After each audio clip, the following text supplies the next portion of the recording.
দেখেন মানে যাদেরকে নিয়েছে সাকিবের সিনেমাতে, তারপর হচ্ছে রাক্ষসে, এদেরকে আসলে ইন্ডিয়াতে কেউ চিনেই না, এদেরকে চিনে না, ওখানে ওদের কাজও নাই। সৃজিতের সাথে মনে হয় মানে একজনের রিলেশন ছিল, তারপর তো কাজ দেয় নাই সৃজিত।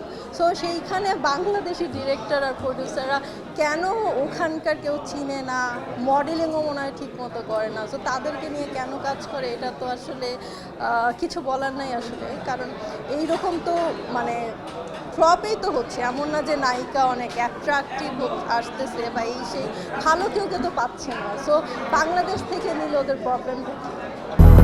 200-র বেশি সার্ভিস ও ফিচারে লেনদেনের সব বিকাশ অ্যাপে সম্ভব।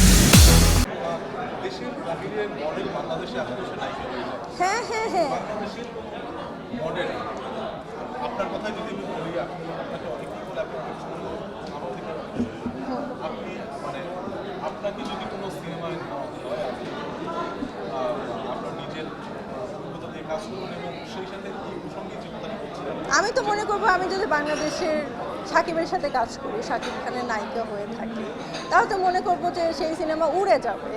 কারণ এই যে বাংলাদেশে দেখেন প্রিন্স সিনেমা আপনার ফ্লপেই তো হলো, সেই ইন্ডিয়া থেকে নিয়ে লাভ কী হলো? ইন্ডিয়া থেকে কোনো একটা নর্মাল মডেল, এদের শাড়ি টাড়িও তো ঠিক মতো ভালো করে সুন্দর না, ওদের ড্রেস আপই তো ঠিক না, ওরা তো নিজেই জানে না কীভাবে নায়িকাদের মতো বিহেভ করতে হবে। সো এরকম মডেল টডেল যদি ইন্ডিয়া থেকে নিয়ে আসে ধরে ধরে এক একজনকে, তাহলে তো বাংলাদেশ ইন্ডাস্ট্রি আসলে এইরকম এই ফ্লপের উপরে ফ্লপ হইতে থাকবে আসলে।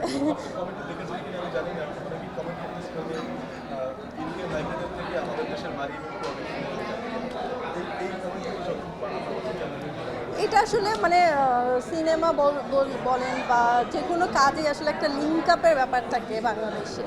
সো আমার ওই টাইপের কোনো লিঙ্ক আপ নাই ডিরেক্টরদের সাথে, প্রডিউসারদের সাথে, দ্যাটস ওয়াই একটু গ্যাপে আছে।